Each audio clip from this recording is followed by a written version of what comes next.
Praise the Lord. கர்த்தருடைய நாமத்திற்கு ஸ்தோத்திரம். దేవుని నామమునకు స్తోత్రం కలుగును గాక. Now one more time the Lord has given us this wonderful privilege to come to the presence of God with his word. அவருடைய வசனத்தை கொண்டு இன்னொரு முறை அவருடைய சமூகத்திற்கு வருவதற்கு கர்த்தர் ஒரு நல்ல தருணத்தை நமக்கு தந்திருக்கிறார். దేవుని వాక్యమును తీసుకొని ఆయన సన్నిధికి రావడానికి మరొక తరుణము దేవుడు మనకు అనుగ్రహించుచున్నాడు. We are all alive only by God's abundant grace. அவருடைய அந்த அதிகமான கிருபையினால் மாத்திரமே நாம் இன்று జీవనోடு இருக்கிறோம். మనమందరము కూడా దేవుని యొక్క అధికమైనటువంటి కృప ద్వారా మనము జీవం కలిగి ఉంటున్నాం. Our hearts are filled with gratitude for all what he has done, what he is doing in our lives. நம்முடைய வாழ்க்கையில் செய்த காரியங்களுக்காகவும் செய்கிற காரியங்களுக்காகவும் நம்முடைய உள்ளங்கள் நன்றியால் நிரம்புகிறது. మన యొక్క జీవితంలో దేవుడు చేసినటువంటి కార్యములను బట్టి చేయబోతున్నటువంటి కార్యములను బట్టి మన హృదయములో మనము కృతజ్ఞత కలివారమై ఉండాలి. We will continue to meditate on the second coming of our Lord Jesus Christ. கர்த்தராகிய இயேசு கிறிஸ்துவின் இரண்டாம் வருகை பற்றி நாம் தொடர்ந்து தியானிக்க போகிறோம். ప్రభు అయినటువంటి యేసుక్రీస్తు ప్రభు వారు రెండవ రాకడ గురించినటువంటి వర్తమానము మనము కొనసాగించుకొనబోతున్నాం. So we all turn to Revelation chapter 13. வெளிப்படுத்தல் 14ஆம் அதிகாரத்திற்கு திருப்பிக் கொள்வோம். 13ஆம் அதிகாரத்திற்கு திருப்பிக் கொள்வோம். ప్రకటన గ్రంథము 13వ అధ్యాయమునకు మన పరిశుద్ధ గ్రంథమును తిప్పుకుందాం. We'll read first 12 verses responsively. முதல் 4 வசனங்களை 12 verses responsively. முதல் 12 வசனங்களை மாறி மாறி வாசிப்போம். ప్రకటన గ్రంథము 13వ అధ్యాయము మొదటి 12 వచనములు ఉత్తర ప్రత్యుత్తరముగా చదువుకుందాం. Revelation chapter 13. வெளிப்படுத்தல் 13ஆம் அதிகாரம். ప్రకటన గ్రంథము 13వ అధ్యాయము. Verse 1. And I stood upon the sand of the sea, and saw a beast rise up out of the sea, having 7 heads and 10 horns, and upon his horns 10 crowns, and upon his heads the name of blasphemy. நான் கண்ட மிருகம் నేను చూసిన ఆ మృగమును చిరుతపులిని పోలి ఉండెను. దాని పాదములు ఎలుగుబంటి పాదములు వంటిది. వల్ సర్పమానது తన బలத்தையும் బలమును తన సింహాసనమును గొప్ప అధికారத்தையும் அதற்கு கொடுத்தது. I saw one of his heads as it were wounded to death, and his deadly wound was healed, and all the world wondered after the beast. அந்த மிருகத்துக்கு அதிகாரம் அப்படிப்பட்ட அதிகாரம் கொடுத்த வல் சர்ப்பத்தை வணங்கினார்கள். அல்லாமலும் மிருகத்திற்கு ஒப்பானவர் யார், அதனோடு யுத்தம் பண்ணத்தக்கவன் யார் என்று சொல்லி மிருகத்தையும் வணங்கினார்கள். And there was given unto him a mouth speaking great things and blasphemies, and power was given unto him to continue 42 months.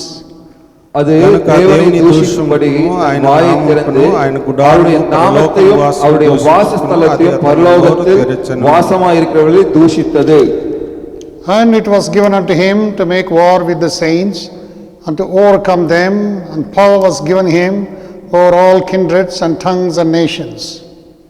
உலக தோற்றம் முதல் அடிக்கப்பட்ட ஆட்டுக்குட்டியினுடைய ஜீவ புஸ்தகத்தில் பேர் எழுதப்பட்டிராத பூமியின் குடிகள் யாவரும் அதை வணங்குவார்கள்.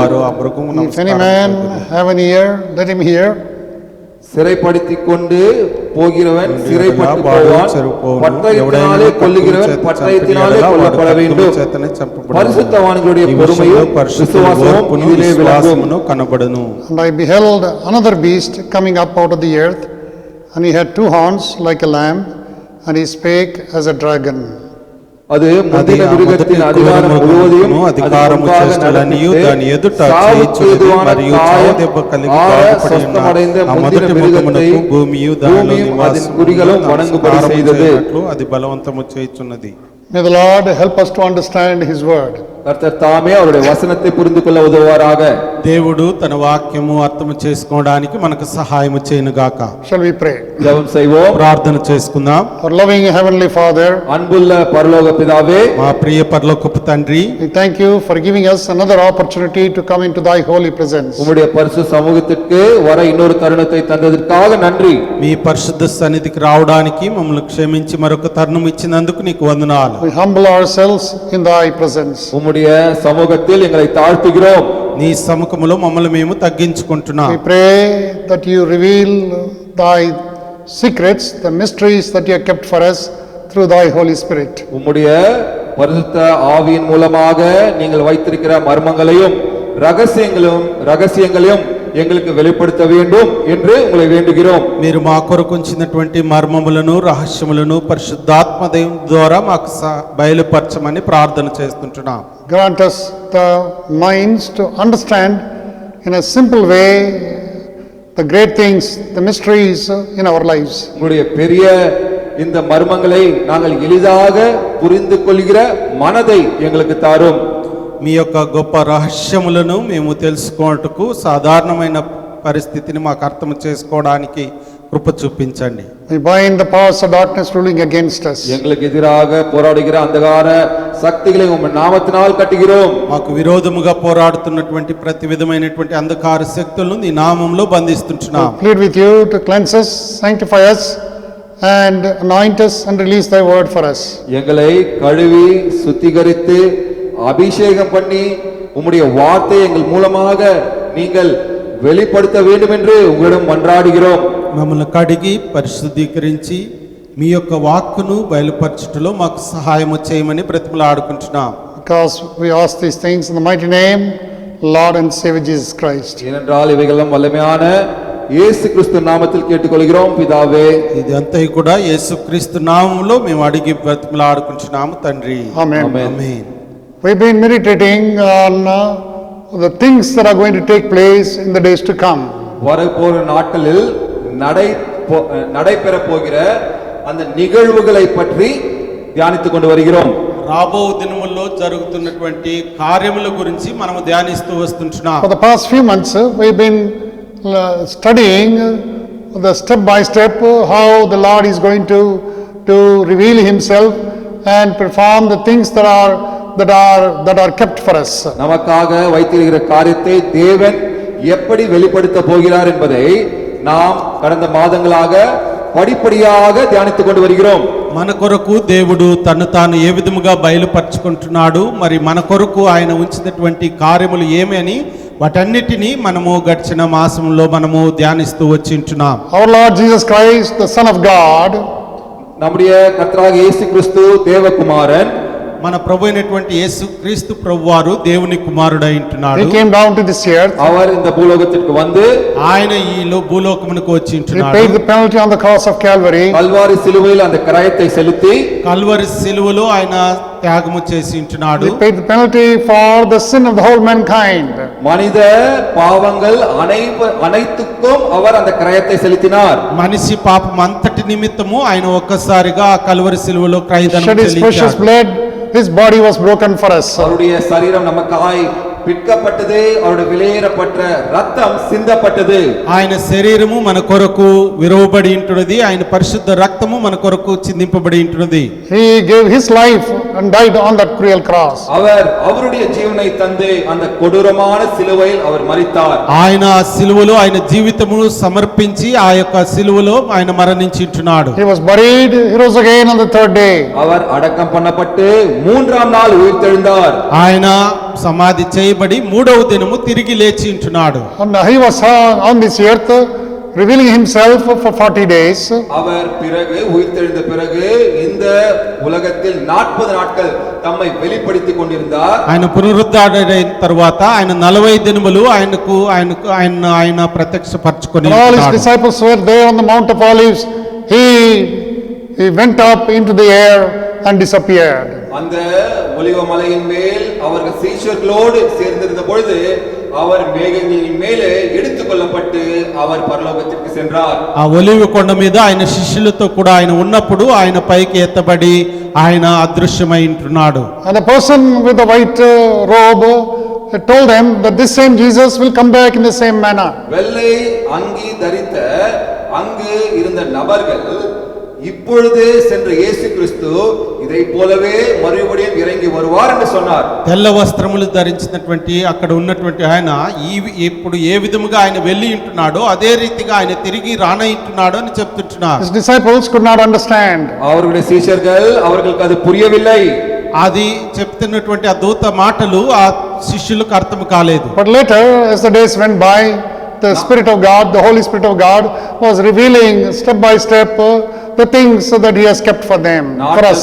நாட்கள் கடந்த பொழுது பரிசுத்த ஆவியான தேவன் அவர்களுக்காக வைத்த காரியங்களை படிப்படியாக அவர்களுக்கு வெளிப்படுத்தினார். దినములు గడుచున్న కొద్దీ పరిశుద్ధాత్మ దేవుడు వారి కొరకు నియమించినటువంటి ఆ యొక్క కార్యములు మెట్టు మెట్టుగా తెలియపరుస్తూ We వస్తున్నాడు. put all these things together.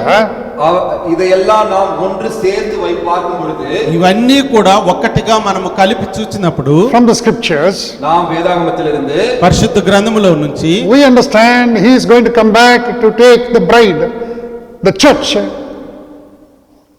to be with him. நமக்கு தெரிகிற காரியம் கர்த்தராகிய இயேசு கிறிஸ்து அவருடைய மனவாட்டியாக சபையை இங்கிருந்து எடுத்துக்கொண்டு அவரோடு இருப்பதற்காக அவர் எடுத்துக்கொண்டு செல்ல போகிறார் என்று நாம் தெரிந்து கொள்கிறோம். ఇవన్నీ చూసినప్పుడు మనకు అర్థమైనటువంటి విషయం ఏమంటే ప్రభు అయినటువంటి యేసుక్రీస్తు ప్రభువారు ఆయనకు వధువుగా ఉన్నటువంటి సంఘమును ఆయన తీసుకొని వెళ్ళేవాడుగా ఉంటున్నాడు. And along with him, all the people of God from the beginning till the time will also be taken up to be with him. அவரோடு சேர்ந்து இந்த ஆதியாகமத்திலிருந்து இந்த சமயம் காலம் தொடங்கினதிலிருந்து இதுவரை கர்த்தருடைய பிள்ளைகள் யாவரும் எடுத்துக்கொள்ளப்படுவார்கள். మరి దాంతో కూడా మరి సృష్టి మొదలుకొని ఇంతవరకు ఉన్నటువంటి దేవుని పిల్లలందరినీ కూడా ఆయన తీసుకొని వెళ్ళేవాడుగా ఉంటున్నాడు. They died in the physical body. அவர்கள் இந்த శరీరத்தில் మరితాர்கள். వీరందరూ కూడా మరి శరీరంతో వారు మరణించి ఉంటున్నారు. But on the day they will be given a resurrected body, the heavenly body, the new body. அவர்களுக்கு அன்றே ஒரு உயிர்த்தெழுந்த சரீரம், ஒரு பரலோக சரீரம், ஒரு புது சரீரம் கொடுக்கப்படும். అయితే ఆ దినమున ఎత్తబడే దినమున వారికి మరి పరలోక సంబంధమైనటువంటి శరీరము వారికి ధరింపబడేదిగా ఉంటున్నది. And that body will never die. அந்த சரீரத்திற்கு மரணமே இல்லை. ఆ యొక్క శరీరమునకు మరణం అనేది ఉండదు. Now when they are taken up to be with him, அவரோடு இருக்க அவர்கள் எடுத்துக்கொள்ளப்படும் பொழுது మరి ఆయనతో కూడా వీరిని తీసుకొని వెళ్తున్నప్పుడు two most important things will take place there. இரண்டு முக்கியமான காரியங்கள் அங்கு நடைபெறும். రెండు ముఖ్యమైనటువంటి కార్యములు అక్కడ జరిగేదిగా ఉంటున్నాయి. Number one, మొదటిది the judgment seat of the Lord Jesus Christ. கர்த்தராகிய இயேசு கிறிஸ்துவின் நியாயாசனம். మరి ప్రభు అయినటువంటి యేసుక్రీస్తు ప్రభు యొక్క న్యాయపీఠము. And in that place, every believer, every child of God, every God's person will be judged according to their works, and they will be rewarded. அந்த நியாயாசனத்தின் முன்பாக ஒவ்வொரு விசுவாசியும், ஒவ்வொரு தேவ பிள்ளையும், ஒவ்வொரு தேவ ஜனத்தாரும் அவர்களுடைய கிரியையின்படி நியாயம் தீர்க்கப்பட்டு அவர்களுக்கு வெகுமானம் கொடுக்கப்படும். ఆ యొక్క న్యాయపీఠం ఎదుట ఒక్కొక్క విశ్వాసి, ఒక్కొక్క దేవుని బిడ్డలు, పరిశుద్ధులందరూ కూడా అక్కడ తీర్పు తీర్చబడుతుంటుంది. వారి క్రియల చొప్పున వారికి అక్కడ బహుమానములు, కిరీటములు ఇవ్వబడుతుంటున్నవి. When all God's people disappear from this earth, இந்த உலகத்திலிருந்து தேவனுடைய பிள்ளைகள் மறைந்த பிறகு ఈ యొక్క లోకములో నుంచి దేవుని పిల్లలందరూ కూడా మాయమైనప్పుడు what will happen on this earth? இந்த உலகத்தில் என்ன நடக்கும்? ఈ లోకంలో ఏమి జరగబోతుంటుంది? According to the scholars, இந்த வேதாந்திர சாஸ்திரிகளின் அவருடைய வார்த்தையில் பார்ப்போம் என்றால் ఈ యొక్క వేదాంత శాస్త్రులు వారి యొక్క ఆలోచన when ప్రకారం you carefully observe the prophetic revelations that have been given time to time through his prophets and the men of God, கர்த்தருடைய ஜனங்கள் மூலமாகவும் கர்த்தருடைய தீர்க்கதரிசன மூலமாகவும் காலகாலமாக வெளிப்படுத்தப்பட்ட தீர்க்க தரிசனங்களை நாம் ஜாக்கிரதையாக கவனிக்கும் பொழுது మరి దేవుని యొక్క బిడ్డల ద్వారా, మరి దేవుని యొక్క మరి ఈ యొక్క ప్రవక్తల ద్వారా వారు తెలియపరుస్తుంటుంది. జాగ్రత్తగా మనం చూసినప్పుడు we see there will be 7 years of tribulation. நாம் 7 வருடங்கள் உபத்திரவம் இருக்கும் என்பதை பார்க்கிறோம். 7 సంవత్సరములు శ్రమలు ఉంటున్నవి అని మనం First చూస్తుంటున్నాం. 3.5 years will be called the time of tribulation period. முதல் 3.5 வருடங்கள் அது உபத்திரவின் காலம் என்று அழைக்கப்படும். మొదటి 3.5 సంవత్సరము శ్రమల కాలము అని And పిలువబడుతుంటుంది. the other next 3.5 years will be great tribulation. அடுத்த 3.5 வருடங்கள் மகா உபத்திரவம் என்று அழைக்கப்படும். తరువాత 3.5 సంవత్సరము మహాశ్రమల కాలము అని పిలువబడుతుంటుంది. Last week we saw கடந்த வாரம் நாம் பார்த்தோம் గడిచిన వారములో మనం చూసింటున్నాం How this change will take place all in a sudden. இந்த மாற்றங்கள் எல்லாம் திடீரென்று நடைபெறும் என்று ఈ యొక్క మార్పు అంతా కూడా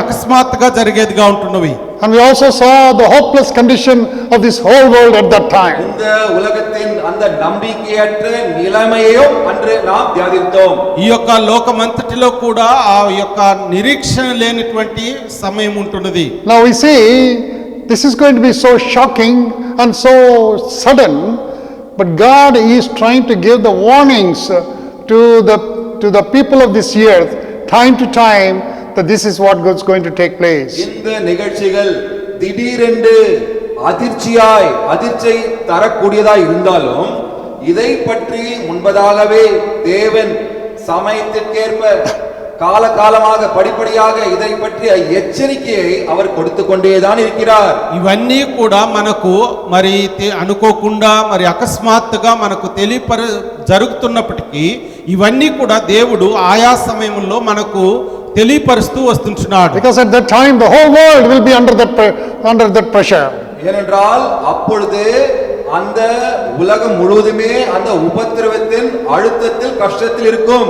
అయితే ఆ సమయంలో లోకమంతా కూడా ఆ యొక్క శ్రమలలో మరి కలిగి ఉండేదిగా It's not ఉంటుంది. one country, it's not one continent, it's the whole earth, the whole earth. அது ஒரு தேசமோ ஒரு காண்டமோ அல்ல, முழு உலகமே இதற்குள் இருக்கும். ఈ విధమైనటువంటి పరిస్థితి ఒక దేశమునకో లేకపోతే ఒక ఖండమునకో కాదు, ఇది సర్వలోకమునకు ఈ పరిస్థితి ఎదుర్కొనేదిగా ఉంటుంది. That's why 2020 has revealed, like suddenly we saw this coronavirus, the COVID-19 has come. இந்த 2020ஆம் ஆண்டு இந்த உலகத்திற்கு வெளிப்படுத்தின காரியம் எப்படி திடீரென்று மாற்றங்கள் நடைபெறும் என்று நாம் பார்க்கிறோம். இந்த கொரோனா வைரஸ் எதிர்பாராத பொழுது திடீரென்று இந்த கோவிడ్-19 இந்த உலகத்திற்கு வந்தது. అందు నిమిత్తమే ఈ యొక్క 2020 సంవత్సరంలో మరి మనము ఏదైతే అనుకోని విధముగా మరి అకస్మాత్తుగా ఈ యొక్క కరోనా వైరస్ అనేది ఏ విధముగా వచ్చింటుందో మనం చూస్తుంటున్నాం. It will be just like that. அதே போலதான் அன்றும் நடக்கும். ఇదే విధముగా ఆ దినమున కూడా జరిగేదిగా But in a ఉంటుంది. greater degree that you cannot understand, everything will be totally a change. நீங்கள் அறிந்து கொள்ளாத புரிந்து கொள்ள கூடாத ஒரு அதிக அளவில் இப்படிப்பட்ட மாற்றங்கள் நடைபெறும். మనము అందుకోలేని ఎత్తైనగా మనము అర్థం చేసుకోలేనటువంటి స్థితిగా ఇటువంటి కార్యములు జరిగేదిగా ఉంటున్నాయి. Now we see why these things are going to happen. பிறகு How these things are going to happen. நாம் பார்த்தது எதற்காக இந்த காரியங்கள் நடக்கிறது, எப்படி இந்த காரியங்கள் நடக்கிறது என்று.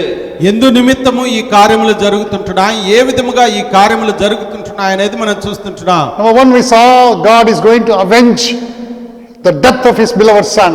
முதலாவது நாம் பார்த்தது தேவபிதா அவருடைய குமாரனின் மரணத்தை பழி வாங்குவார் என்று. మొదటిది మనం చూసినప్పుడు ఆయన కుమారుడు తండ్రి అయినటువంటి దేవుడు ఆయన కుమారుని యొక్క మరణము పడి ఉంటుట మనం చూస్తుంటున్నాం. Zephaniah chapter 1 14 to 18 reveals that. Zephaniah 1ஆம் அதிகாரம் 14 18 வசனங்கள் இதை வெளிப்படுத்துகிறது. జెఫన్యా రాసిన గ్రంథము 1వ అధ్యాయము 14 నుంచి 18 వచనం వరకు అక్కడ రాయబడి ఉంటుంది. Secondly, రెండవదిగా peace shall be taken away from this earth. இந்த உலகத்திலிருந்து சமாதானம் எடுத்துக்கொள்ளப்படும். ఈ లోకములో నుంచి సమాధానం అనేది తీసుకొనబడుతుంటుంది. Revelation chapter 6 verse 4 reveals that. வெளிப்படுத்தல் 6ஆம் அதிகாரம் 4ஆம் வசனம் அதை வெளிப்படுத்துகிறது. ప్రకటన గ్రంథము 6వ అధ్యాయము 4వ వచనం అది మనకు తెలియపరచబడుతుంటుంది. Thirdly, మూడవదిగా necessities of this life will be sold at famine prices. இந்த உலகத்தின் தேவை காரியங்கள் அது பஞ்ச நாட்களில் அது கிடைக்காது, அதை வாங்க மிகவும் கஷ்டமாயிருக்கும். ఈ లోకములో మనకు అవసరమైనటువంటి కార్యములు అవి ఆ దినములలో అవి దొరకదు, మనకు దొరకని విధముగా ఉంటున్నవి. Revelation chapter 6 verse 5 and 6 reveals that. வெளிப்படுத்தல் 6ஆம் அதிகாரம் 5 6ஆம் வசனங்கள் இதை வெளிப்படுத்துகிறது. ప్రకటన గ్రంథము 6వ అధ్యాయము 6-5 వచనములు తెలియపరచబడుతుంటున్నాయి. And then fourthly, நான்காவதாக తర్వాత నాలుగవదిగా in Revelation 6:8 it is revealed that 1/4 of the earth's population will die, will be destroyed. பிறகு வெளிப்படுத்தல் 6ஆம் அதிகாரம் நாம் 8ஆம் வசனத்தில் நாம் பார்ப்பது இந்த உலகத்தின் 1/4 மரித்து போவார்கள், அழிக்கப்படுவார்கள் என்று. మరి ప్రకటన గ్రంథము 6వ అధ్యాయం 8వ వచనములో ఈ లోకములో 4వ భాగము శాతము జనులు మరి మరణము చెందేటటువంటి వారుగా ఉంటున్నారు మనం We చూస్తుంటున్నాం. saw all these things very clearly in detail last time. நாம் விவரமான முறையில் நாம் கடந்த வாரத்தில் இவைகளை பற்றி பார்த்தோம். ఇవన్నీ కూడా వివరముగా గడిచిన వారములో మనం చూసి ఉంటున్నాం. Fifthly, there will be convulsions, there will be earthquakes, there will be a lot of turmoil on this earth. ஐந்தாவதாக பயங்கரமான மாற்றங்கள், பூமி அதிர்ச்சிகள், சூறாவளி காற்று, இப்படிப்பட்ட இந்த காரியங்கள் திடீர் என்று இந்த உலகத்தில் நடைபெறும் என்று பார்த்தோம். ఐదవదిగా ఈ లోకంలో భూమి దాని యొక్క అనిశ్చితలు అన్ని కూడా అకస్మాత్తుగా జరిగేట్టుగా మనం చూస్తుంటున్నాం. Sixthly, ఆరవదిగా all the powerful people of this earth, இந்த உலகத்தின் அதிகாரத்தில் வல்லமையானவர்கள், ఈ లోకములో అధికారం ఇవ్వబడినటువంటి వారందరూ కూడా rich people, ஐஸ்வர்யவான்கள், ఐశ్వర్యవంతులు, everybody will be calling upon. They know that they call upon the Lord. The God was not listening to their prayers, so they call upon the mountains to fall upon them, so that they may be hidden from the wrath of the Lamb of God. இந்த தேவாட்டுக்குட்டியின் அந்த கோபாக்கினியிலிருந்து தப்பித்துக் கொள்வதற்காக தேவனை அழைத்தும் அதற்கு உத்தரவு கிடைக்காததால் இவர்கள் பர்வதங்களை அழைத்து எங்கள் மேல் விழுங்கள் என்று முறையிடுவார்கள். మరి ఈ యొక్క ఉపద్రవం నుంచి తప్పించుకొనుటకు వారందరూ కూడా కొండలు ఎక్కి మరి దీని నుంచి తప్పించుకోవడానికి వారు ప్రయత్నాలు చేసేవారుగా ఉంటున్నారు. So Revelation 6:15 to 17 reveals that. வெளிப்படுத்தல் 6ஆம் அதிகாரம் 15ஆம் வசனம் 17ஆம் வசனம் அதை வெளிப்படுத்துகிறது. మరి ప్రకటన గ్రంథము 6వ అధ్యాయము 15 నుంచి 17వ వచనం వరకు అది మనకు తెలియపరచబడేదిగా ఉంటుంది. And finally we saw கடைசியாக நாம் பார்த்தோம் చివరిగా మనం చూసి ఉంటున్నాం God's indignation upon this earth by heating, by seeing the abnormal temperatures of this world. இந்த உலகத்தின் உஷ்ணம் அதிகரிப்பதன் மூலம் தேவனின் கோபாக்கினை வெளிப்படுவதாக பார்த்தோம். మరి ఈ యొక్క భూమిలో దేవుని యొక్క కోపము అది ఉష్ణోగ్రతగా ఈ 4 దిక్కులా అది వెళ్ళుట మనం చూసి ఉంటున్నాం. We also see that God will open the bottomless pit, and the locusts like horses will come fly out over all the earth. Millions and millions of them will be biting like scorpions. இந்த தேள் கொட்டுவதை போல லட்சக்கணக்கான வெட்டுக்கிளிகள் அந்த பாதாள குழியிலிருந்து வந்து உலகத்தில் அது பிரயாணம் செய்து மனிதர்களை தாக்கும் என்பதை பார்த்தோம். మరి ఈ యొక్క వాటన్నిటిలో కూడా లక్షల కొలది అది మనిషిని తాకేదిగా ఉన్నట్లు మనం ఇక్కడ 5 months they will be suffering with this. 5 మాదங்கள் ఇவைகளால் அவர்கள் அவதிப்படுவார்கள். మరి 5 మాసములు ఈ విధముగా వారు శ్రమ పడేటటువంటి వారుగా They ఉంటున్నారు. will not quickly die, but they will be suffer. They will be in agony with the pain. அவர்கள் வலியால் வேதனைப்படுவார்கள், ஆனால் அவர்களுக்கு మరణం నేరిడాது.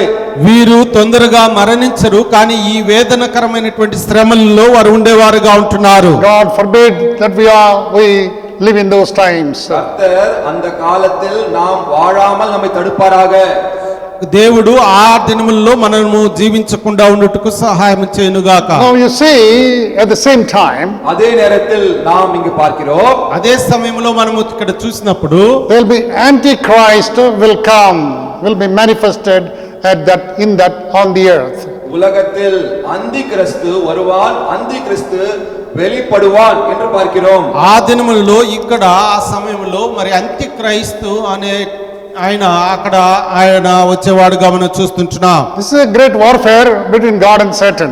தேவனுக்கும் சாத்தானுக்கும் ஒரு பெரிய யுத்த போராட்டம் இது. మరి దేవునికి సైతానుకు ఒక పెద్ద యుద్ధముగా అక్కడ జరుగుతుంటుంది. If you are on God's side, நீங்கள் தேவனுடைய பக்கத்தில் இருந்தால் నీవు దేవుని పక్షముగా ఉన్నట్లయితే you are protected for eternity. நீங்கள் நித்தியத்திற்கு காப்பாற்றப்படுவீர்கள். నీవు నిత్యత్వమునకు నీవు కాపాడబడేవాడిగా భద్రపరచబడేవాడిగా ఉంటున్నావు. If you are on the Satan's side, நீங்கள் சாத்தானின் பக்கம் இருந்தால் లేక నీవు సైతాను పక్షముగా ఉన్నట్లయితే you are doomed for your life for eternity. நீங்கள் நித்தியத்திற்கு அழித்து போவீர்கள். నీవు నిత్య నాశనమునకు నువ్వు దిగజారిపోయేవాడిగా ఉంటున్నావు. Now we see who is this person called the Antichrist. யார் இந்த அந்தி கிறிஸ்து என்று பார்க்கிறோம்.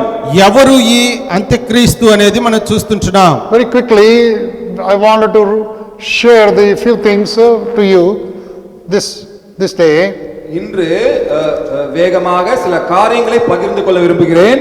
ఈ దినమున మీకు చాలా క్లుప్తముగా కొన్ని విషయములు మీతో నేను పంచుకుంటాను. These are difficult things to understand. இவைகள் புரிந்து கொள்வதற்கு சற்று கடினமானவைகள்.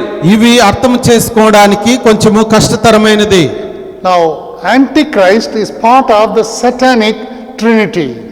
அந்தி கிறிஸ்து இந்த சாத்தானின் திருத்துவத்தில் அவன் ஒருவனாய் இருக்கிறான்.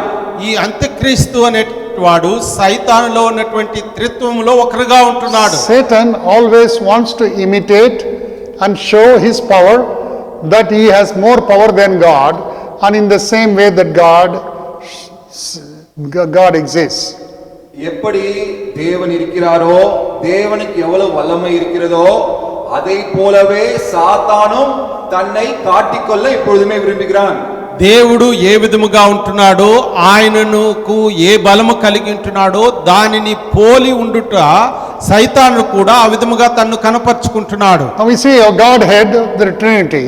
நாம் இங்க தேவனுடைய அந்த தலைத்துவம், அந்த திருத்துவத்தை பார்க்கும் பொழுது మనం చూసినప్పుడు మన దేవుడు ఆయన త్రిత్వమైనటువంటి దేవుడుగా ఉంటున్నాడు. Heavenly Trinity is made up of God the Father, God the Son, God the Holy Spirit. இந்த பரலோக திருத்துவம் தேவபிதா, தேவகுமாரன், தேவ பரிசுத்தாவி என்று பார்க்கிறோம். ఈ పరలోకములో త్రిత్వము తండ్రి అయినటువంటి దేవుడు, దేవుని కుమారుడు, పరిశుద్ధాత్మ దేవుడు అని మనం చూస్తుంటున్నాం. The counterfeit Trinity of Satan இதற்கு இந்த பொய்யான ஒரு திருத்துவம் என்னவென்றால், దీనికి ఒక అబద్ధమైనటువంటి త్రిత్వము ఏమంటే, one which is working against Godhead and in the same way. தேவனை போலவே தேவனுக்கு எதிராக செயல்படுகிற ஒரு திருத்துவம். ఇది సైతానుడు, ఇది దేవునికి విరోధముగా పోరాడుతూ దేవుని మార్గములోనే అది ఉంటున్నది. Now Satan sometimes is called the dragon in the scriptures. அவன் இங்கு Dragon. Oh. அவன் மிருகம் என்று அழைக்கப்படுகிறான். மிருகம். Yeah. மிருகம் என்று அழைக்கப்படுகிறான். In verse 2 chapter 13. అది మరి పరిశుద్ధ గ్రంథములో క్రూర ముఖముగా తెలియపరచబడుతుంటుంది. மிருகம். Yeah. క్రూర మృగము. Now Satan, he wants to imitate the work of God the Father. சாத்தான் தேவபிதாவின் அந்த கிரியையை இவனும் செய்து காண்பிக்க அவன் முயல்கிறான். సైతానుడు దేవుని యొక్క క్రియలను ఇతను కూడా చూపిస్తుంటున్నాడు. God the Father. తండ్రి అయినటువంటి దేవుని యొక్క క్రియలను సైతాను కూడా చూపిస్తుంటున్నాడు. And Antichrist, అంత్యక్రీస్తు, అంత్యక్రైస్తు is also called the beast.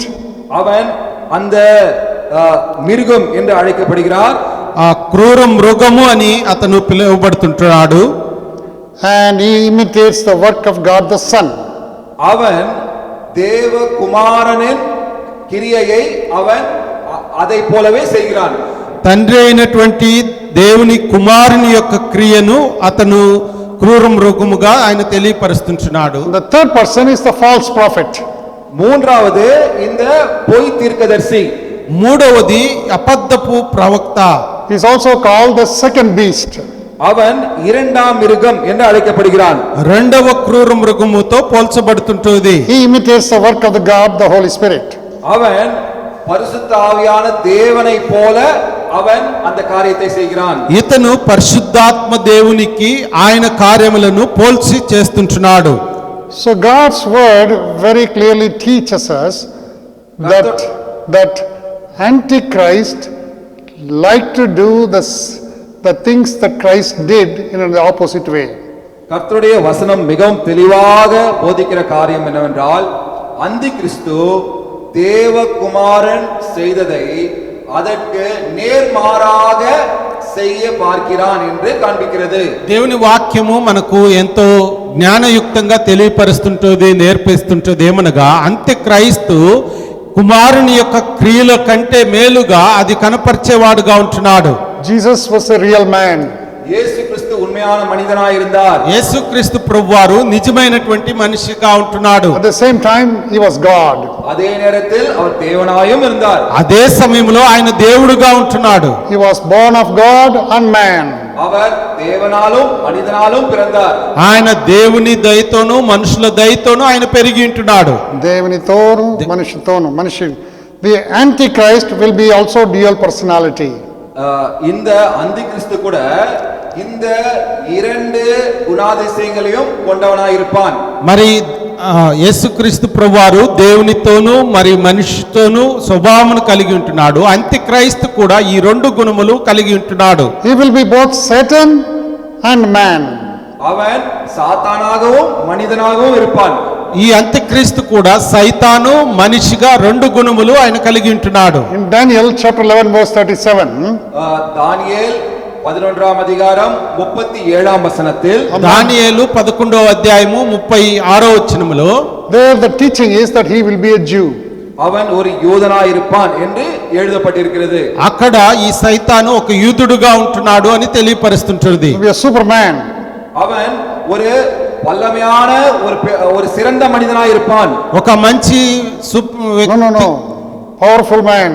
ఒక శక్తి కలిగినటువంటి వ్యక్తిగా మనం అక్కడ చూస్తుంటున్నాం. Son of the devil. அவன் சாத்தானின் குமாரன். సాతాను కుమారుడుగా చూస్తుంటున్నాం. With all the devil's power.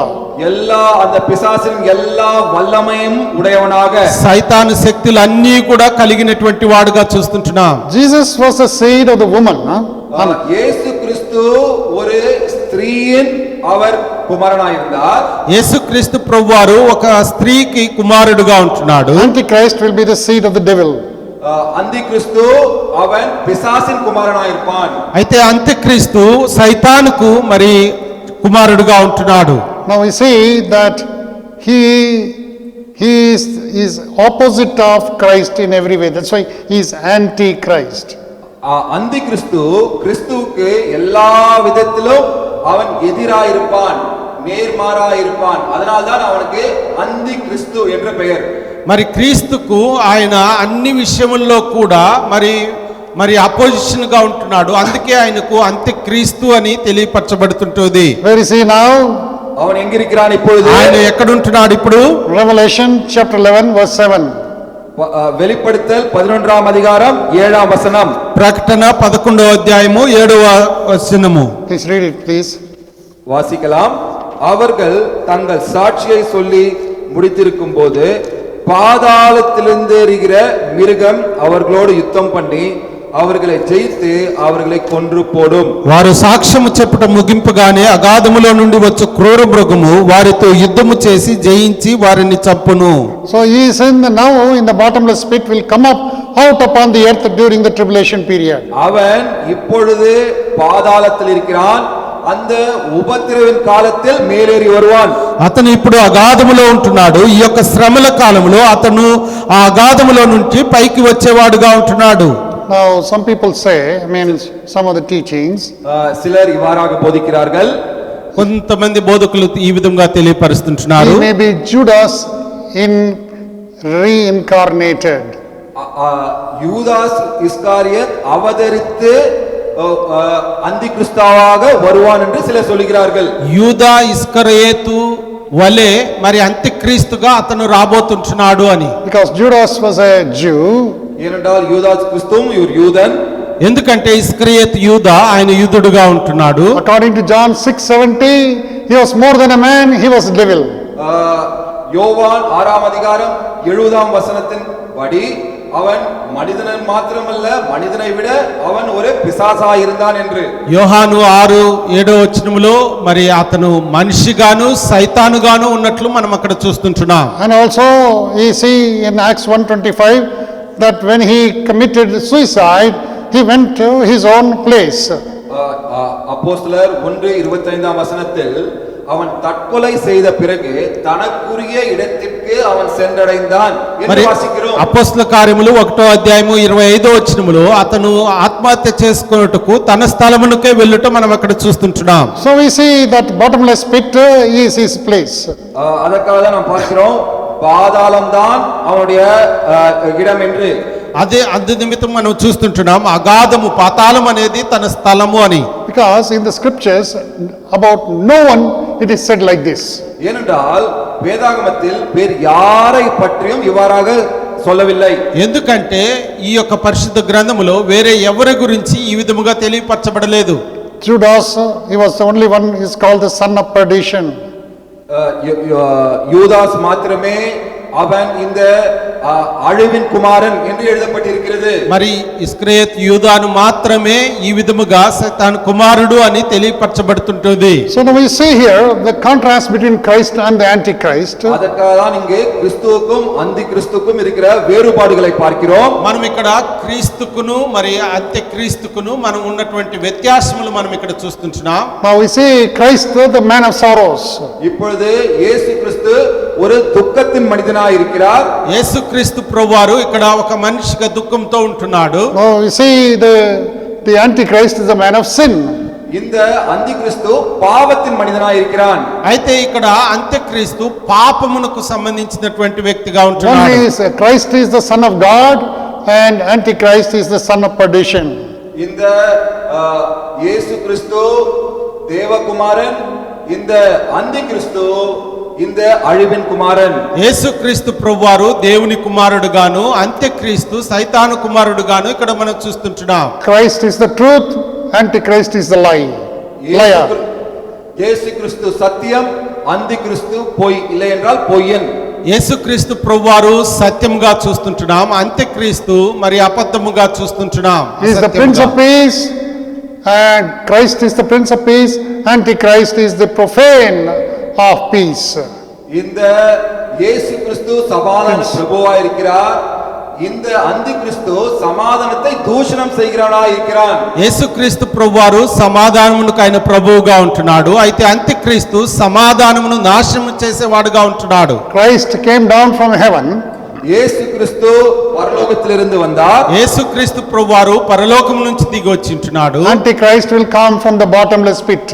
அந்தி கிறிஸ்து பாதாளத்திலிருந்து வருகிறான். అంత్యక్రీస్తు పాతాళములో నుంచి ఆయన వస్తుంటున్నాడు. Christ came to do God's will. இயேசு கிறிஸ்து தேவ சித்தத்தை செய்ய வந்தார். యేసుక్రీస్తు ప్రభువారు దేవుని చిత్తమును చేయుటకు ఆయన వచ్చింటున్నాడు. Antichrist will come to do his own will. அந்தி கிறிஸ்து அவருடைய சுய சித்தத்தை செய்ய வருவான். అంత్యక్రీస్తు తన స్వయము చిత్తమును జరిపించుటకు వస్తుంటున్నాడు. Christ had compassion upon the needy. தேவையுள்ளவர்கள் மேல் కరుణయా இருந்தார் இயேசு கிறிஸ்து. యేసుక్రీస్తు అవసరము కలిగినటువంటి వారికి కరుణ కలిగినటువంటి వాడుగా ఉంటున్నాడు. Antichrist will make people needy. அந்தி கிறிஸ்து மனிதர்களை தேவை உள்ளவர்களாக ஆக்குவான். అయితే అంత్యక్రీస్తు మనుషులకు అవసరం కలిగించేటటువంటి వాడుగా ఉంటున్నాడు. Christ was slain for the people. இயேசு கிறிஸ்து மனிதர்களுக்காக கொல்லப்பட்டார். యేసుక్రీస్తు ప్రభువారు మనుషుల కొరకు ఆయన మరణం చెంది ఉంటున్నాడు. Antichrist will slay the people.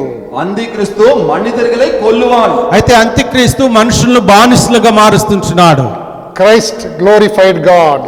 இயேசு கிறிஸ்து தேவனை மகிமைப்படுத்தினார். యేసుక్రీస్తు ప్రభు దేవుణ్ణి మహింపరిచింటున్నాడు. Antichrist will blaspheme God. அந்தி கிறிஸ்து தேவனை தேவ தூஷணம் பண்ணுவான்.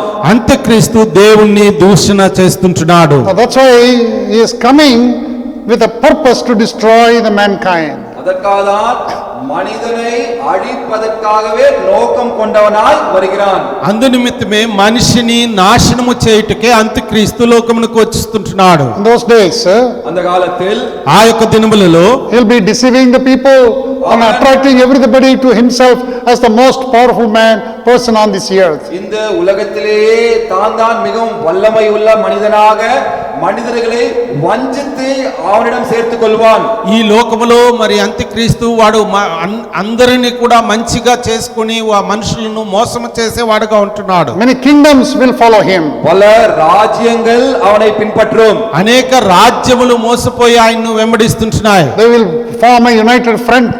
அவர்கள் ஒன்று சேர்ந்து அவர்கள் ஒரே கூட்டமாய் மாறுவார்கள். వారందరూ చేరి ఒక కూటముగా మారబోతుంటున్నారు. He will be a mighty warrior and a statesman.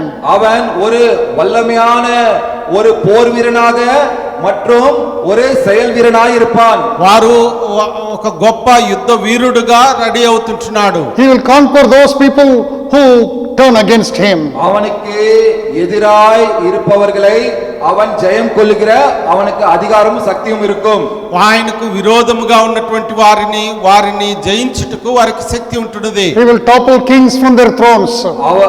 ராஜாக்களை அவர்களுடைய சிம்மாசனத்திலிருந்து தள்ளி விடுவான்.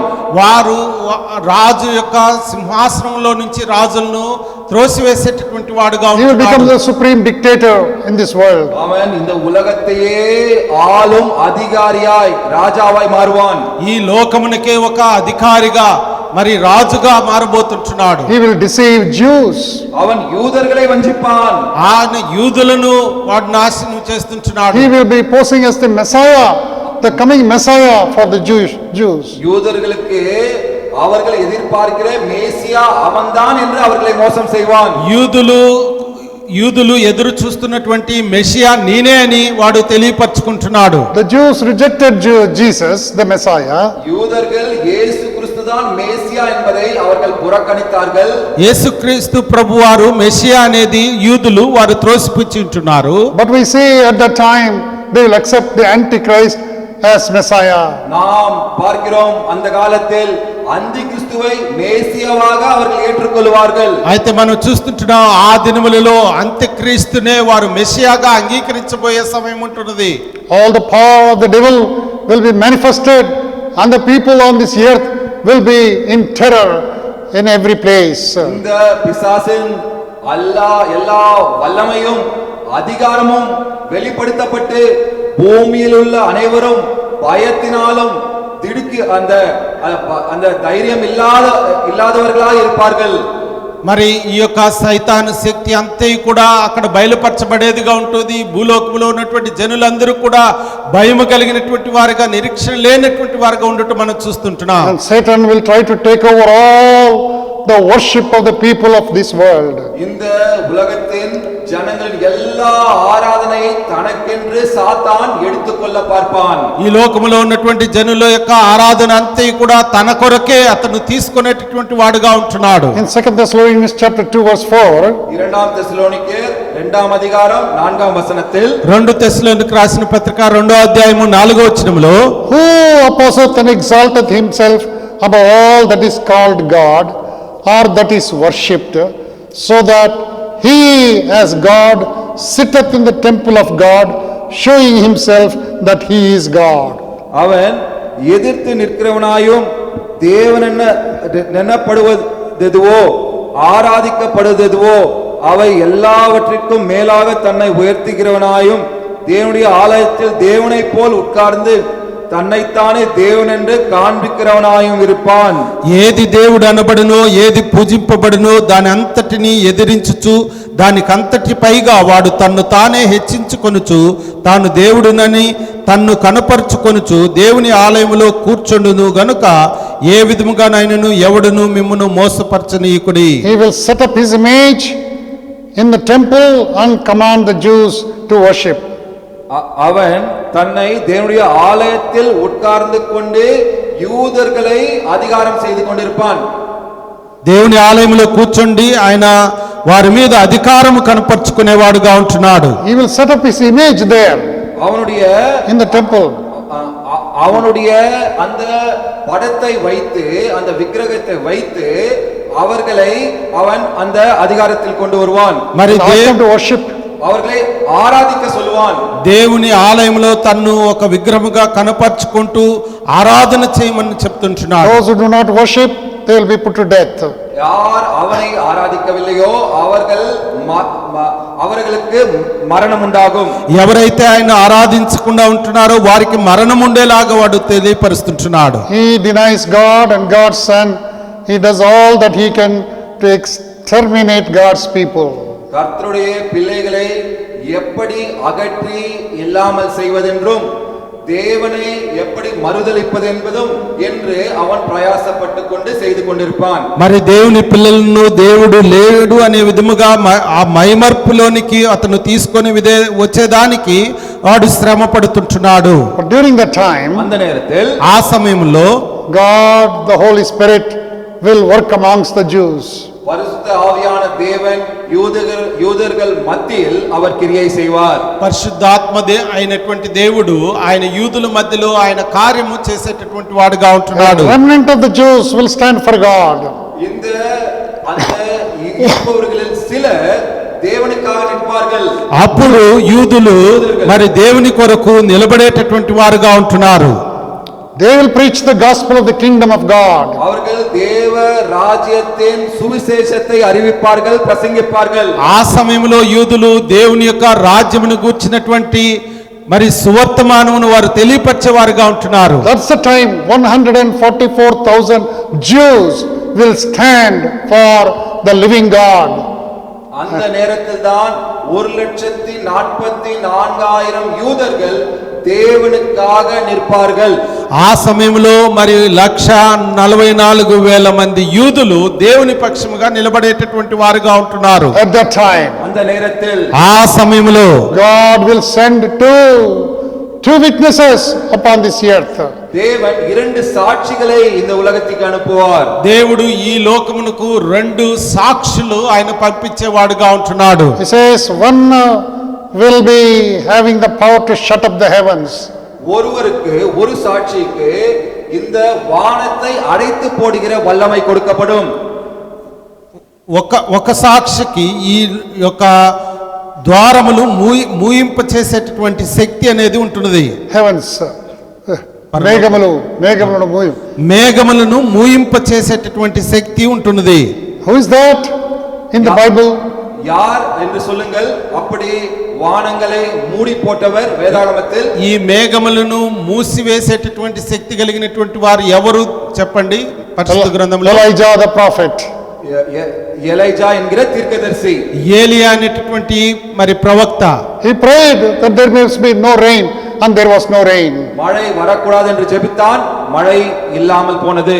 ఆయన వర్షము రాకూడదు అని ప్రార్థన చేసినప్పుడు వర్షము రాకుండా ఉంటున్నది. And when he prayed, Lord send back the rain, the Lord sent back the rain. பிறகு தேவனே மழை அனுப்பும் என்று ஜெபித்தான், மழை வந்தது. తిరిగి వర్షము కావాలని ప్రార్థన చేసినప్పుడు వర్షం వచ్చి ఉంటున్నది. The second witness, இரண்டாம் సాక్షి, రెండవ సాక్షిగా he'll have power to turn the water into blood. அவருக்கு தண்ணீரை ரத்தமாக மாற்றுகிற வல்லமை கொடுக்கப்படும். ఆ సాక్షికి నీరును రక్తముగా మార్చేటటువంటి శక్తి ఉంటున్నది. Who is that person? யார் அந்த சாட்சி சொல்லுங்கள். ఆ యొక్క సాక్షి ఎవరు? In the Old Testament we see Moses, he turned before the Pharaoh, he turned the water into blood. பழைய ஏற்பாட்டில் பாரோவுக்கு முன்பதாக இந்த தண்ணீரை ரத்தமாக மோசே மாற்றினான். మరి మనము పాత నిబంధన గ్రంథములో ఫరో ఎదుట మరి నీటిని రక్తంగా మార్చిన మోషేను మనం చూస్తుంటున్నాం. He struck the water with his rod and the water became blood. அவன் கையில் இருந்த தடியை வைத்து அந்த தண்ணீரை அடித்தான், தண்ணீர் ரத்தமாய் மாறிற்று. ఆయన చేతిలో ఉన్నటువంటి కర్రను ఆ నీటిని ముట్టినప్పుడు ఆ యొక్క నీరు రక్తముగా మార్చబడి ఉంటుంది. 42 months these two witnesses will be all over the earth. They will be preaching the kingdom of God, and 144,000 Jews who are chosen by God will also be involved along with them to preach this powerful gospel. It's not the gospel of grace, but it is the gospel of the kingdom of God, where they must be ready to lay down their lives. தேவனுடைய ராஜ்யம் என்கிற இந்த வல்லமையான சுவிசேஷம், இது கிருபையின் சுவிசேஷம் அல்ல, இது தேவனுடைய ராஜ்யம் என்கிற சுவிசேஷம். அதற்காக ஜீவனை கொடுக்க வேண்டிய சுவிசேஷம். இதை இந்த இரண்டு சாட்சிகளும் 42 மாதங்கள் இந்த 1,44,000 யூதர்களோடு சேர்ந்து உலகம் முழுவதும் వల్లమయాగ இந்த దేవుని రాజ్యத்தின் సువిశేషத்தை ప్రసంగిస్తూ கொண்டு வருவார்கள். దేవుని రాజ్యం యొక్క సువర్తమానము మరి ఇది సాధారణమైనది కాదు. ఈ బలమైనటువంటి దేవుని సువర్తమానమును మరి ఈ యొక్క ఇద్దరు శక్తి కలిగినటువంటి ఈ యొక్క సాక్షులు మరి వీరందరూ కూడా 42 మాసములు మరి వీరితో కూడా 1,44,000 యూదులు ఆ దినమున దేవుని పక్షముగా నిలబడేటటువంటి వారు వీరందరూ కలిసి ఈ యొక్క సువర్తమానమును కృపా సువర్తమానముగా కాకుండా దేవుని యొక్క బలమైనటువంటి శక్తి కలిగినటువంటి సువర్తమానముగా వారు దేవుని రాజ్యమును ప్రకటన చేసేవారుగా ఉంటున్నారు. Now we see that when they preach, multitudes will accept God through Christ. நாம் பார்க்கிறோம் அவர்கள் பிரசங்கிக்கும் பொழுது திரளான ஜனத்தார் இந்த యేసు క్రీస్తువై ఏற்றுకొల్వార్గన్ என்று వారు ఆ విధముగా దేవుని సువర్తమానమును దేవుని రాజ్యమును గురించి ప్రకటన చేసినప్పుడు హెచ్చింపైనటువంటి జనము క్రీస్తు పక్షముగా మారేవారుగా ఉంటున్నారు. That's why during the tribulation period we saw that 3 types of people who will come to know the Lord, and one of that last one is the multitudes will accept the Christ to enter into the kingdom of God. அதற்காக தான் இந்த உபத்திரவத்தின் காலத்தில் 3 விதமான ஜனத்தால் தேவனை ஏற்றுக்கொள்வார் என்று பார்த்தோம். இந்த கடைசி விதமானவர் தான் இந்த திரளான ஜனத்தார் இந்த உபத்திரவத்தின் காலத்தில் దేవుని ఏற்றுకొండి దేవుడి రాజ్యத்தில் ప్రవేశిక పోగిరవర్గల్. ఈ శ్రమల కాలంలో 3 రకములైనటువంటి జనులు దేవుణ్ణి అంగీకరించుట అనేది మనం చూసి ఉంటున్నాం. ఈ యొక్క చివరి మరి ఈ దినములలో ఆ సమయంలో మరి ఈ యొక్క జనులు దేవుణ్ణి హెచ్చింపుగా మరి దేవుణ్ణి అంగీకరించుట అనేది మనం చూస్తుంటున్నాం. Almost that will be the last 4.5 months of this great tribulation. இந்த மகா உபத்திரவத்தின் கடைசி last days of that. அந்த உபத்திரவத்தின் கடைசி நாட்களாய் இருக்கும் இது. ఈ యొక్క మరి శ్రమల కాలం అనేది అది చివరి కాలముగా మనం చూసేవారుగా ఉంటున్నాం. And the antichrist will kill these 2 witnesses. இந்த అంత్యక్రీస్తు இந்த 2 సాక్షిగளையும் கொன்று போடுவான். ఈ యొక్క అంత్యక్రీస్తు అనేటటువంటి వాడు ఈ 2 సాక్షులతో చంపబడేవాడుగా ఉంటున్నాడు. And they could not remove the bodies. அந்த பிணங்களை அவர்களால் అగట్ర முடியாது. వారి యొక్క శరీరము అది తీసేదానికి కుదరదు. So they will be on the road, on the streets. அவர்கள் அந்த சாலைகளில் பிணமாய் இருப்பார்கள். వారు ఆ యొక్క రహదారుల మీదే ఉండే వారుగా ఉంటున్నారు. After 3 days 3 నాட்கள் பிறகு 3 దినముల తర్వాత they will get back to life and they will rise up. அவர்கள் மறுபடியும் உயிர் பெற்று அவர்கள் எழுந்திருப்பார்கள். వారికి తిరిగి జీవం పొందుకొని వారు లేసేవారుగా ఉంటున్నారు. And when people see that, there will be great fear in the whole earth. జనతార్ அதை பார்க்கும் பொழுது ఉలగం ముழுதும் பெரிய భయం ఏర్పடும். జనులు దాన్ని చూస్తున్నప్పుడు ఒక గొప్ప భయము కలిగేదిగా ఉంటుంది. This will be the anti climax. இதுதான் இதன் కడైసి కార్యము முடிவாக இருக்கும். ఇది చివరి ముగింపుగా మనం చూస్తుంటున్నాం. Now we see when the climax is coming, there will be no one who can touch the antichrist, and he will be so powerful, and at that time the King of Kings and the Lord of Lords will come down. That will be the second coming of our Lord Jesus Christ to this year. அதுவரை இந்த வல்லமையான அந்திகிறிஸ்துவை யாரும் தொடவே முடியாமல் இருந்த அந்த அந்திகிறிஸ்துவை அந்த நேரத்தில் கர்த்தராகிய கர்த்தா ராஜாதி ராஜாவாகிய இயேசு கிறிஸ்து இந்த உலகத்திற்கு 2ஆம் வருகையாக அவர் வருவார். మరి ఆ యొక్క జీవం పొందుకొని లేచినటువంటి అంత్యక్రీస్తును ఎవరు కూడా ముట్టలేనటువంటి శక్తి కలిగినటువంటి వాడుగా వాడుంటున్నాడు. ఆ సమయంలో మన ప్రభు అయినటువంటి యేసుక్రీస్తు రాజుల రాజు ప్రభువుల ప్రభువుగా ఆయన దిగి వచ్చి ఆయన రానయ్యుంటున్నాడు. He will establish the kingdom and rule this earth for 1000 years. அவர் அவருடைய ராஜ்யத்தை இந்த உலகத்தில் ஸ்தாபித்து இந்த உலகத்தை 1000 ஆண்டுகள் அவர் ஆளுகை செய்வார். అప్పుడు ఆయన రాజ్యమును ఈ లోకములో స్థాపించి 1000 సంవత్సరములు ఆ రాజ్యమును ఆయన పరిపాలన చేసేవాడుగా ఉంటున్నాడు. In the days to come, we'll meditate on that. வருகிற நாட்களில் அதை பற்றி தியானிப்போம். మనము రాబో దినముల్లో దాని గురించి మనము The ధ్యానించబోతుంటున్నాం. great lesson that we need to learn here நாம் கற்றுக்கொள்கிற பெரிய பாடம் என்னவென்றால், మనము గొప్ప తెలుసుకున్నటువంటి పాఠం ఏమంటే, we do not want anyone to live in that time. அந்த சமயத்தில் யாரும் நாம் அந்த சமயத்தில் வாழக்கூடாது என்பது. ఆ యొక్క సమయంలో మనం ఎవరము కూడా అక్కడ జీవముతో ఉండకూడదు అని. Today is the accepted time. இன்றே ஏற்ற வேளை. ఇదే మనం అంగీకరించేటటువంటి గొప్ప సమయము. The living God இந்த ஜீவனுள்ள தேவன், ఈ జీవము కలిగినటువంటి దేవుడు revealed himself through the Lord Jesus Christ. அவர் இயேசு கிறிஸ்துவின் மூலமாக தன்னை வெளிப்படுத்திக் கொண்டார். యేసు క్రీస్తు మూలకముగా ఆయన్ను తన్ను Who paid ప్రత్యక్షపరచుకుంటున్నాడు. the penalty for our sins. நம்முடைய பாவங்களுக்காக அவர் கிரயத்தை செலுத்தினார். మన పాపముల నిమిత్తము ఆయన క్రయధనము He చెల్లించుంటున్నాడు. is calling us. அவர் நம்மை அழைக்கிறார். ఆయన మనల్ని పిలుస్తుంటున్నాడు. Come unto me. என்னிடம் வாருங்கள், నా ఎదుకు రండి, I will cleanse you. நான் உங்களை சுத்தப்படுத்துவேன். నేను మిమ్మల్ని శుద్ధీకరిస్తాను, I'll make you my child. நான் என்னுடைய குமாரனாக்குவேன். నా కుమారునిగా చేసుకుంటాను. You will inherit the kingdom of God. நீங்கள் தேவ ராஜ்யத்தை சுதந்தரிப்பீர்கள். నీవు దేవుని రాజ్యమును స్వతంత్రించుకుంటావు. I give you freely. Come to me by faith. நான் இவையெல்லாம் உங்களுக்கு இலவசமாய் தருகிறேன், விசுவாசத்தோடு என்னிடம் வாருங்கள். నేను ఇవన్నీ కూడా నీకు నేను ఉచితముగా ఇస్తుంటున్నాను, విశ్వాసంతో నువ్వు నా యొద్దకు రమ్ము. This is the call of God. இதுதான் தேவனுடைய அழைப்பு. ఇది దేవుని యొక్క పిలుపు.